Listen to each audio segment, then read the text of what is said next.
আমার মালিক খলিক রব আল্লাহ সুবহানাহু ওয়া তাআলা বলেন, ইয়া আইয়ুহাল্লাযীনা আমানু কুতিবা আলাইকুমুস সিয়ামু কামা কুতিবা আলাল্লাযীনা মিন ক্বাবলিকুম লাআল্লাকুম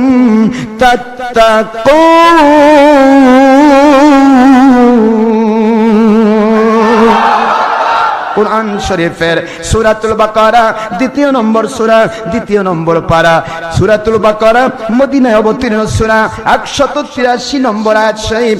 রব্বুল আলামিন বলেন, দুনিয়ার মুসলমানেরা, মুমিনেরা, আমি আল্লাহ তোমাদেরকে মুমিন বলে যারা দাবি করা, this notice only for believers, not for believers or non-Muslim who stand this world, who believers of this world. It's speaking of Allah Pak, ayat Sharif number 183 in Quran Sharif, Suratul Baqarah Madaniyah, at the part of 2 number 2 in Quran Sharif. Allah speaking, মুসলমান মুমিনেরা, মুমিন বলে যারা দাবি করো, মুমিন বলে যারা নিজেকে প্রুভ করতে চাও, আমি আল্লাহ তোমাদের উপরে রমজানুল মুবারকের রোজা ফরজ করে দিলাম। আদেশ জারি করলাম, নির্ধারণ করে দিলাম, লিখে দিলাম, ফরজ করে দিলাম। কেন? আল্লাহ উত্তর দিচ্ছেন, তোমাদের উপরে শুধু রমজানের রোজা দেই নাই, আমি রোজা দিয়েছি ওয়াল্লাযীনা মিন ক্বাবলিকুম, তোমাদের পূর্বে যারা ছিল তাদেরকে আমি রোজা দিয়েছি, তবে রমজান দেই নাই। সুবহানাল্লাহ। তারাও রোজা রাখতো, তারাও রোজা রাখতো, কিন্তু রমজান মুবারকের এই ফজিলত পায় না। কষ্ট হচ্ছে আপনাদের? রোজা রেখেছে, ফায়দা তো পাই না, কিন্তু তোমাদেরকে দিলাম, বুঝে দিলাম, স্মরণ করে দিলাম, শুধু তোমাদেরকেই দিলাম না, পূর্বেও ছিল, কিন্তু তোমাদেরকে দিলাম। তার কারণটা কি? আল্লাহ বলেন, কারণটা কি?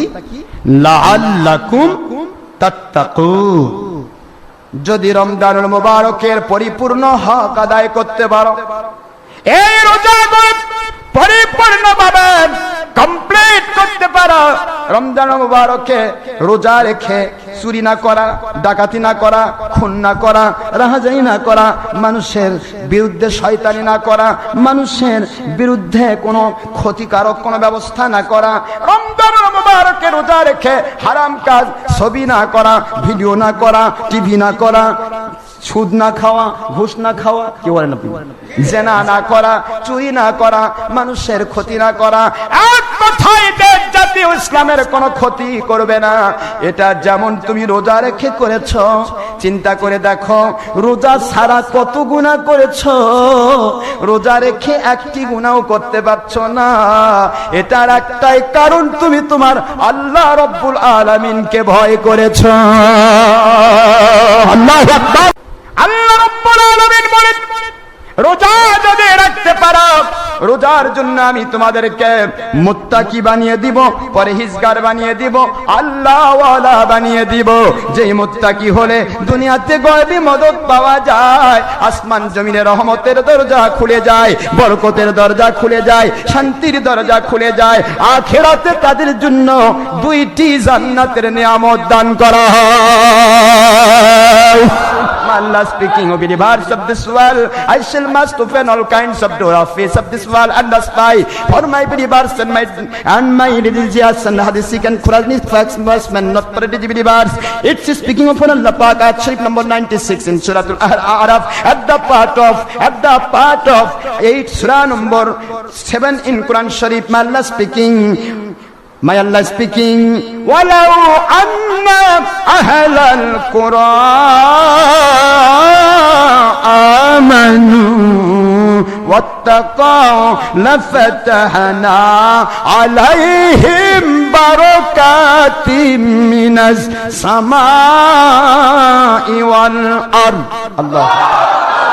কোরআন শরীফের সূরাতুল আরাফ 7 নম্বর সূরা 8 নম্বর পারা সূরাতুল আরাফ আয়াত শরীফ নম্বর 96 আল্লাহ স্পষ্ট করে দিলেন, যারা মুত্তাকি হয়, আল্লাহওয়ালা মুমিন হয়ে মুত্তাকি হয়ে যায়, তাদের জন্য আমি আসমান জমিনের সকল রহমতের দরজা, বরকতের দরজা, শান্তির দরজা অবশ্যই অবশ্যই খুলে দিয়ে থাকি। রোজা রাখার আদেশ আমি দিলাম কেন? উদ্দেশ্য হলো লাআল্লাকুম তাত্তাকুন, রমজানুল মুবারকের পরিপূর্ণ হক যদি তোমরা আদায় করতে পারো, তোমাদেরকে আমি মুত্তাকি বানায় দেব। আর মুত্তাকি যদি হতে পারো, আসমান জমিনের শান্তি রহমতের দরজা তোমাদের জন্য অবশ্যই অবশ্যই আমি খুলে দিব। আর যখন মুত্তাকি হতে পেরেছো, এবার আমার আল্লাহ ঘোষণা দেন কোরআন শরীফ দিয়া, ওয়ালিমান খাফা মাকামা রাব্বিহি জান্নাতান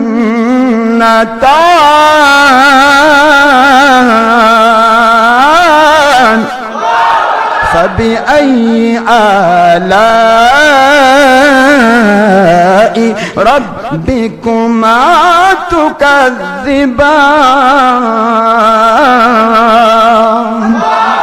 দুনিয়ার মুসলমানেরা যখন মুত্তাকি হয়ে গেছো, আল্লাহর ভয় আছে বলে তোমার বাড়িতে ভরা খাবার থাকতেও ছিটকেনি মেরে খিল মেরে খেলে কেউ দেখবে না, আল্লাহ দেখবেন।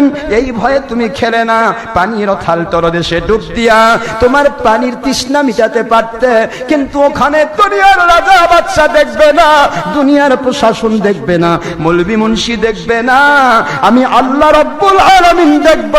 এই জন্য তুমি পানির অথাল তলদেশে পানি পান করে তৃষ্ণা নিবারণ করতে পারলে না।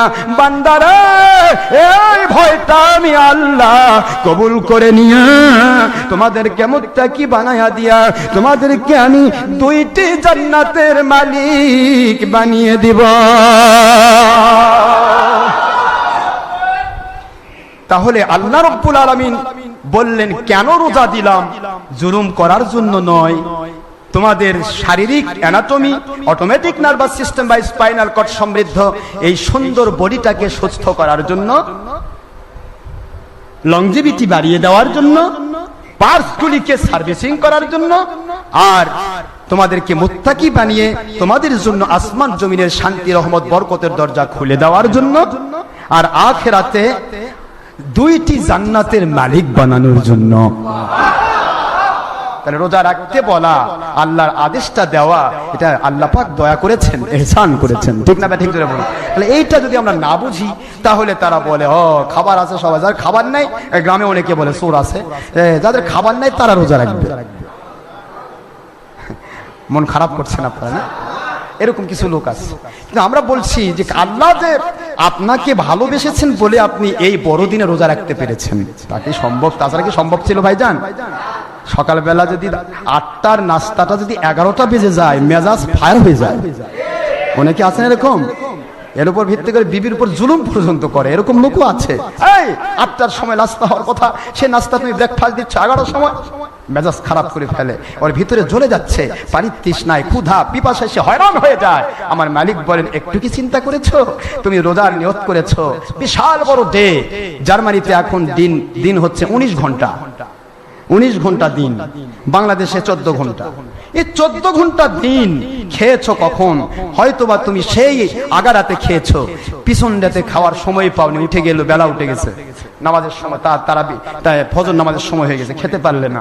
আমার উপর নির্ভরশীল হয়ে নিয়ত করে ফেললে, বান্দা আমি আল্লাহ কুদরতি ক্যালোরি তোমার মধ্যে ঢুকাই দেই, কুদরতি ক্যালোরি ঢুকে দেয় বলে সকালবেলার নাস্তা 8টার জায়গায় 11টা হলে তোমার মেজাজ খারাপ হয়, কিন্তু সেই আগের রাত্রে সন্ধ্যায় খেয়েছো, শেষ রাতেও খাওয়ার সুযোগ পাও নাই, তবুও তোমার মেজাজ খারাপ হয় না। আমার মালিক বলেন, আমি তোমাদেরকে সহজ করে দিই, তুমি চেষ্টা করো এভাবে। যে কোনো জিনিস, আমি শুধু রোজা নয়, একটা বান্দা যে কোনো নেক আমল করার চেষ্টা করুক, আল্লাহ বলেন আমি তাকে কঠিন জিনিসটা পানির মতো সহজ করে দেই। এই সহজীকরণটা আল্লাহ করে দেন।